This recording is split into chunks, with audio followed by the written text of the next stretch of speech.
Wiper voice channel நேயர்கள் அனைவருக்கும் வணக்கம். வணக்கம். இன்னைக்கு கவிஞர்களே வணக்கம். வணக்கம் வணக்கம் தம்பி. ஆமா, இன்னைக்கு வந்து பாத்தீங்கன்னா தலைப்பு செய்தியை பத்தி தான் பார்க்க போறோம். தினமலரோட தலைப்பு செய்தி தான். என்ன செஞ்சுக்கிட்டு இருக்கீங்க அப்படின்னு பார்த்தோன்னே ஒரு மெர்சல் ஆயிடுச்சு. என்ன செஞ்சுட்டு இருக்கீங்க தம்பி? தினமலர் தலைப்புனாலே உங்களுக்கு தெரியாதா? ஆமா, ரொம்ப அப்படின்னா.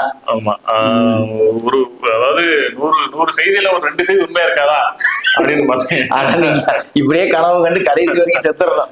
ஆமா, இது 2 உண்மையெல்லாம் விட்டுரும். சரி ரைட். அதாவது என்ன செய்தி அப்படின்னா, என்ன செஞ்சுட்டு இருக்கீங்க அப்படின்னு பார்த்தா நான் உள்ள போய் பார்த்தேன். யாரை கேள்வி கேட்டுருக்காங்க? எப்பவுமே தினமலர் வந்து அரசை கேள்வி கேட்குமா, கடைசியில பார்த்தா ஹைகோர்ட் வந்து கேள்வி கேட்டிருக்கு, அரசை பார்த்து கேள்வி கேட்டிருக்கு, என்ன செஞ்சுட்டு இருக்கீங்க அப்படின்னு.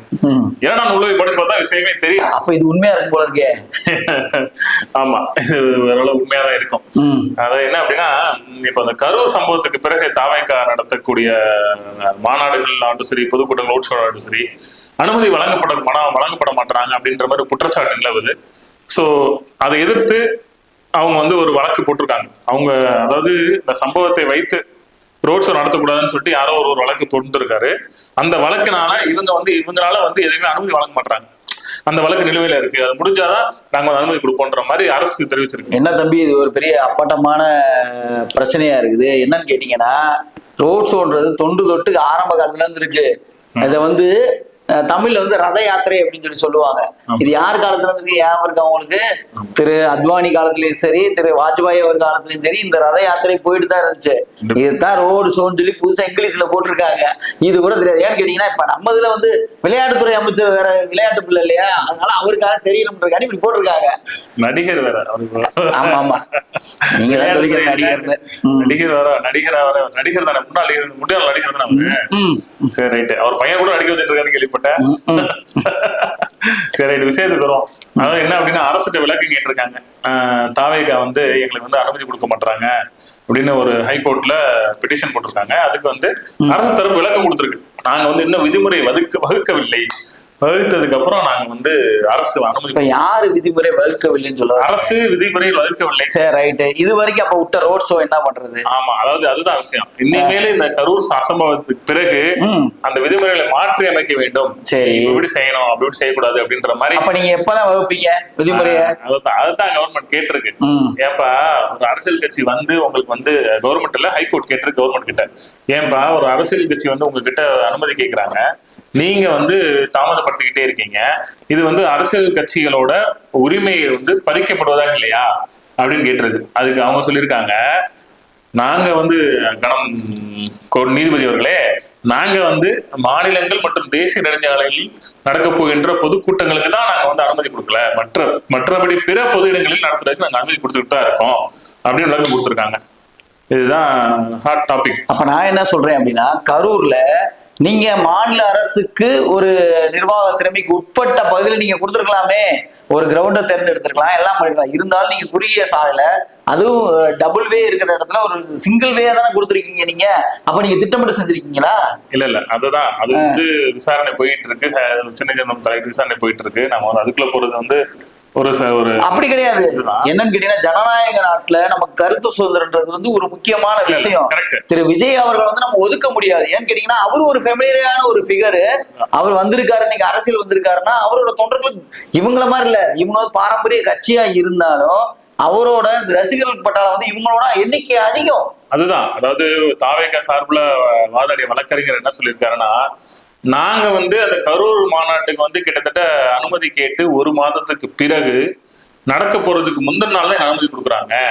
இது போக 13 பிற கட்சிகளுக்குன்னா 13 விதிமுறைகள், எங்களுக்குன்னா 23 விதிமுறைகள் விதிச்சு எங்களை வந்து அலங்கழிச்சாங்க.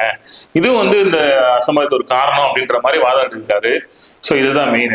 கண்டிப்பா இருக்கலாம். என்ன காரணம் அப்படின்னு சொல்லி கேட்டீங்கன்னா, ஒரு சில இடங்கள்ல வந்து பாத்தீங்கன்னா அவங்க கட்சிகளுக்கான ஒரு அங்கீகாரம் இருக்கும்.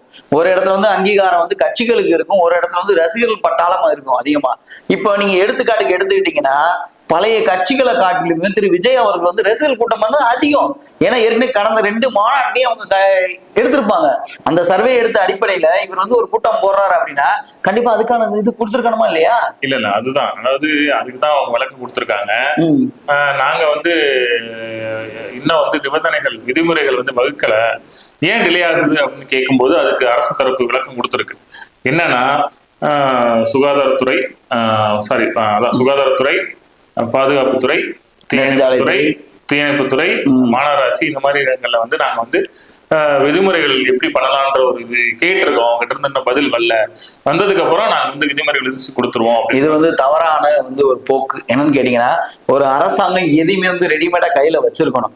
ஒரு நல்ல ஒரு ஆளுமை தன்மையான அரசாங்கம் என்ன பண்ணணும்னு நினைக்கிறீங்கன்னா, அடுத்த ஒரு 24 ஹவர்ஸ்ல இருந்து 48 ஹவர்ஸுக்குள்ள ஒரு நிவாரண பணிகளை வந்து மேற்கொள்ளணும். அதுதான் வந்து அதோட கடமையும் அதோட செயல்பாடுகளும். ஆனா இவங்க சொல்றத பாத்தீங்கன்னா, ஒரு அலைக்கழிக்கும் வண்ணமாக, இல்ல இது வந்து காலம் கடத்தும் வண்ணமாக ஒரு விஷயத்தை நீங்க சொல்வதை ஹைகோர்ட்டும் சொல்லியிருக்கு. அதாவது நீங்க எதன் அடிப்படையில் உத்தரவாதம் கொடுக்குறீங்க, நாங்க செஞ்சிருவோம் வச்சிருவோம் அப்படின்னு. நீங்க 10 நாள் டைம் எடுத்துக்கங்க. 10 நாளுக்குள்ள நீங்க வந்து ஒரு விதிமுறைகளை கோட் பண்ணி. இதுக்கு வந்து நான் உங்களை அப்செக்ட் பண்றேன். என்ன ரீசன்னா, 10 நாள்ன்றது அதிகம்ன்ற. நான் ஒரு அரசாங்கம் வந்து என்னன்னு கேட்டீங்கன்னா, ஒரு அரசாங்கம்ன்றது எப்பயுமே வந்து ஒரு அதை சொல்லுவாங்க இல்லையா, ராணுவ நடவடிக்கை அப்படின்னு சொல்லுவாங்க. அந்த அளவுக்கு வந்து ஒரு அலர்ட்டா இருக்கணும். அப்படி இல்ல இந்த அரசாங்கம் வந்து ஒரு ஒண்ணுமே இல்லாத அரசாங்கமா தான் கருதப்படும். அதுதான் அது அப்பட்டமா தெரியுது. விஜய்க்கு ஒரு பொலிட்டிக்கல் மாஸ் இருக்கு. அதை வந்து செட்டசைட் பண்றதுக்காகவே இந்த மாதிரியான தாமதம் நடக்கப்படுதா அந்த கட்சி வட்டாரங்களுக்காக பேசுறாங்க. கண்டிப்பா கண்டிப்பா. அதாவது அது ஒரு வகையில உண்மை இருந்தாலும் கூட அரசு எடுக்கிற நடவடிக்கைகளுக்கு நாம எல்லாரும் கட்டுப்பட்டு தான் ஆகும். நான் என்ன சொல்றேன்னா, அரசு எடுக்கிற இதுக்கு வந்து நம்ம கட்டுப்படலாம். ஆனா அதுக்காக காலம் கடந்து இவங்க இன்னைக்கு ஆட்சி இன்னைக்கு மிஞ்சி போனா என்ன ஒரு 8 மாசம் கூட அந்த ஆட்சிகள் இருக்க மாட்டது தெரியாது. அப்படின்ற பட்சத்துல இவங்க 8 மாசம் கடந்த காலத்து ஆட்சியில என்ன பண்ண சொல்றீங்க? வேற வழி இல்ல. சட்டத்திட்டங்கள் அப்படிதான் இருக்கு. அதுபடிதான் நம்ம போய் தான் ஆக வேண்டும். இதை மீறி நம்ம போறதுன்றது ஒரு அது வந்து இன்னும் வேதமா போயிடும். அதாவது என்ன அப்படின்னா, அவங்க வந்து சொல்லிட்டாங்க, ஹைகோர்ட் சொல்லிடுச்சு, நீங்க வந்து 10 நாள்ல வந்து நீங்க வந்து கரெக்டா கோட் பண்ணி கொடுத்துருங்க. அப்படி இல்லைன்னா நாங்க வந்து உள்ள இறக்கி அனுமதி கொடுத்துருவோம். கண்டிப்பா நீதிமன்றங்கள் சொல்றது வந்து கேட்டீங்கன்னா உண்மையிலே வேத வாக்கு. அவங்க சொல்றது எல்லாமே, ஏன்னா நீதி அரசர்கள்லாம் சாதாரண ஆட்கள் கிடையாது. ஒவ்வொரு விஷயங்களையும் அரசியலையும் அரசுகளையும் கடந்து வந்த மிகப்பெரும் ஆளுமையாளர்கள். இவங்க சொல்றதை வந்து நம்ம கண்டிப்பா ஏத்துக்கிட்டே ஆகணும். நீதிமன்றங்கள் சொல்றதை நீங்க உங்களால ஏத்துக்க முடியல. இன்னொன்னு விஷயம் கேட்டீங்கன்னா, தமிழக அரசாங்கம் இதுவரைக்கும் நீதிமன்றங்கள் சொன்ன ஒரு சில விஷயங்களை ஒபே பண்ணதே கிடையாது. இது வரைக்கும் நடந்துகிட்டு இருக்கு. பிரச்சனைகள் மேல பிரச்சனைகள் தான் இவங்க கூட்டாங்க. என்ன சொல்றாங்கன்னா, நாங்க வந்து சட்டம் பிறப்பிச்சா அது வந்து நீதிமன்றம் கட்டுப்படுதுன்ற மாதிரி பேசுறாங்க. அப்படின்றப்ப இது மாதிரியான உயிரிழப்புகளுக்கு வந்து தமிழக அரசு வந்து பொறுப்பேற்கின்றதான வந்து முக்கியமான விஷயமா இருக்கும். அது வந்து பொதுவா அரசு மட்டும் குறை சொல்லக்கூடாது. அது ஏன்னா வந்து அனைவரும் சம்பந்தப்பட்டிருக்காங்க அந்த நிகழ்ச்சி கொரோனா சம்பவத்துல. இல்ல நீங்க சொல்றதை நான் ஏத்துக்கிறேன். எல்லாரும் அனைவரும் சம்பந்தப்பட்டதா இருந்தாலும் அரசுன்றது முன்னெச்சரிக்கை நடவடிக்கைக்கு தான் அரசு. அதாவது இப்போ நீதிமன்றங்கள் தலையிட்ட பின்பும் இவங்க வந்து இந்த மாதிரி காலம் கடத்துவது என்பது மிக பெரும் எள்ளி நகையாடுவதற்குரிய ஒரு விஷயம். ஒரு அரசு திறம்பட செயல்படுகிறது, மக்கள் பணி ஆற்றுகிறது அப்படின்னா உடனே வந்து ராணுவ நடவடிக்கை போல விஷயங்களை வந்து எடுத்து செல்லணும். ஏன்னா சக அரசியல் கட்சி நாளைக்கு இவருக்கு எதிர்கட்சியா வரலாம், இல்ல அவங்க ஆளுங்கட்சியா வரலாம். இல்ல அதாவது நீங்க சொல்வது ராணுவ நடவடிக்கை என்பது இந்த விஷயத்துக்கு பொருந்துமான்றது தெரியல. அப்படி கிடையாது, தப்பு. ஒரு உயிர் போனாலே அது பேர் ராணுவ நடவடிக்கை. அதை நான் சொல்லலாம். அதாவது நான் அசம்பவத்தை நான் சொல்லலாம். போர்க்கால அடிப்படைன்னு சொல்லுவாங்க, அதை நான் சொல்லலாம். கண்டிப்பா நான் வந்து இந்த அனுமதி வழங்குற விஷயங்கள்ல வந்து அரசு வந்து கொஞ்சம் தாமதப்படுத்துது.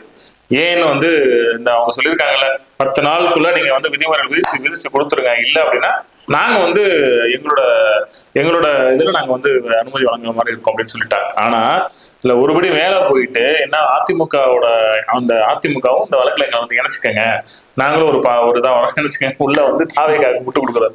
தாவேக்காவுக்கு சப்போர்ட் பண்றதுக்கு வர்றாங்க அதிமுக, எடப்பாடி திமுக. ஆமா, இதுதான் இவங்க சப்போர்ட் தேவையே கிடையாதுங்க. அவர் பாட்டுல இண்டிவிஜுவலா இருந்தாலும் நல்லபடியா போயிட்டு வந்துருப்பாரு.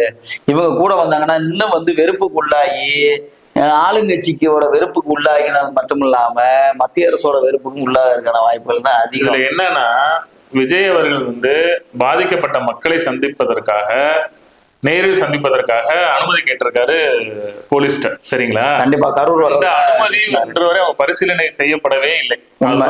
அதனாலதான் அவரால் போக முடியலன்ற மாதிரி இன்னைக்கு நியூஸ் பேப்பர்ல உண்மை. ஆனா என்ன ரீசன் கேட்டீங்க அப்படின்னா, நீங்க வந்தீங்கன்னா இது மாதிரி பிரச்சனை எல்லாம் வரும், எங்க கட்டுப்பாடு இது, இந்த கட்டுப்பாடுக்குள்ள நீங்க வர்றதா, அது எப்படி வர முடியும்? ஒரு ஃபெமிலியரான பிகர் வெளியே வராது, வந்த அண்ணன் கூட்டம் வரதாங்க செய்யும்.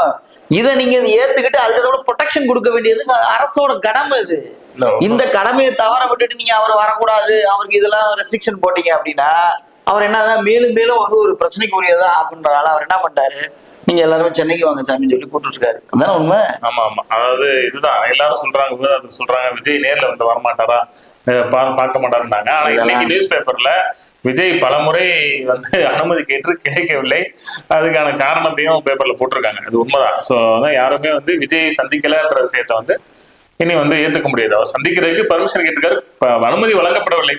இதுதான். அதாவது இனி வரும் காலகட்டங்கள்ல வந்து நீங்க சொல்வது போல போர்க்கால நடவடிக்கையோ அவசர இதெல்லாம் ஓகே, பட் ஆனா வந்து இந்த விதிமுறைகள் ஹைகோர்ட் அதுக்கு கண்டனம் தெரிவிச்சிருக்காங்க. நீங்க வந்து அரசியல் கட்சிகளோட அடிப்படை உரிமையால் நீங்க பறிக்கிறீங்க. ஒரு அனுமதி கேட்கறதுக்கு நீங்க காலதாமதம் என்பது ஒரு ஏற்றுக்கொள்ள முடியாத ஒண்ணு. கண்டிப்பா நீங்க அந்த நீங்க சொல்வது போல எதன் அடிப்படையில நீங்க வந்து அனுமதி அந்த 10 நாளுக்குள்ள நீங்க எப்படி முடிச்சு கொடுத்துருவீங்களா?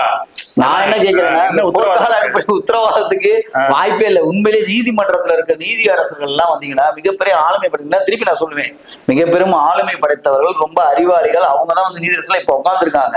அவங்க என்ன சொல்றாங்கன்றது உண்மையிலே கரெக்டான விஷயம். ஏன்னா இத்தனை காலம் உங்களுக்கு தெரியாத விஷயத்தையா நீங்க செய்ய போறீங்க. நல்லா கேளுங்க, பாரம்பரிய மிக்க கட்சி, 30 வருடங்கள் ஆண்ட கட்சி தமிழ்நாட்டை, கூட்டம் எவ்வளவு வரும்னு தெரியாதவங்களுக்கு தெரிஞ்சே இருக்கிறவங்க நீங்க ஏன் அந்த அளவுக்கு ஒரு ரெடிமேட் பண்ணக்கூடாது? ஏன் நான் என்ன சொல்றேன்னா, இரும்பு கரம் கொண்டு அடக்கும் முதலமைச்சர் இந்த விஷயத்துல என்ன கேஷுவலா இருந்தாரு? உண்மைதான். அதாவது நாம வந்து நம்ம பால் அடிச்சுட்டு பாலை திருப்பி உங்ககிட்ட அடிச்சு விடானே பழக்கம். அதே மாதிரி வந்து இப்போ வந்து இந்த அரசை பொறுத்தளவுக்கு எனக்கு தெரிஞ்சது என்னன்னு கேட்டீங்கன்னா, எப்ப பார்த்தாலும் வந்து ஒரு லெட்டர் பேட் எடுத்து லெட்டர் எழுதுவாங்க, அவ்வளவுதான் அவங்களுக்கு தெரியும். அது இப்ப மட்டும் இல்ல, அது காலம் தாத்தா பாட்டி அப்பன் தாத்தா தந்தை வழி பேரன் வழி வரையும் அப்படிதான். இப்படி இருக்கும் பட்சத்துல எப்படிங்க 10 நாள்ல இவங்க சரி பண்ணுவாங்க? ஏங்க ஒரு இதுல இவ்வளவு நலத்திட்டங்கள் நடந்ததுக்கு அப்புறம் ஒரு மழைநீர் வடிகாலா கூட ஒரு 10 நாளுக்குள்ள பண்ண முடியாத அரசு எப்படிங்க இது ஒரு விஷயங்களுக்கு வந்து நிவாரணத்தை தேடும்? அதெல்லாம் முடியாதுங்க. அதுதான் என்னவென்று நம்ம பொறுத்திருந்து பார்ப்போம். ஏன்னு கேட்டீங்கன்னா, நீதிமன்றங்கள் தனது அப்பாவோட இரும்பு கரத்தை விட்டுட்டு நீதிமன்றங்கள் தன்னோட இரும்பு கரத்தை கொண்டு அடக்கினா மட்டும்தான் இது நடக்கும். அதுதான் உண்மை. ரைட்டு. வைபர் சேனல் நேயர்களுக்கு நன்றி, வணக்கம்.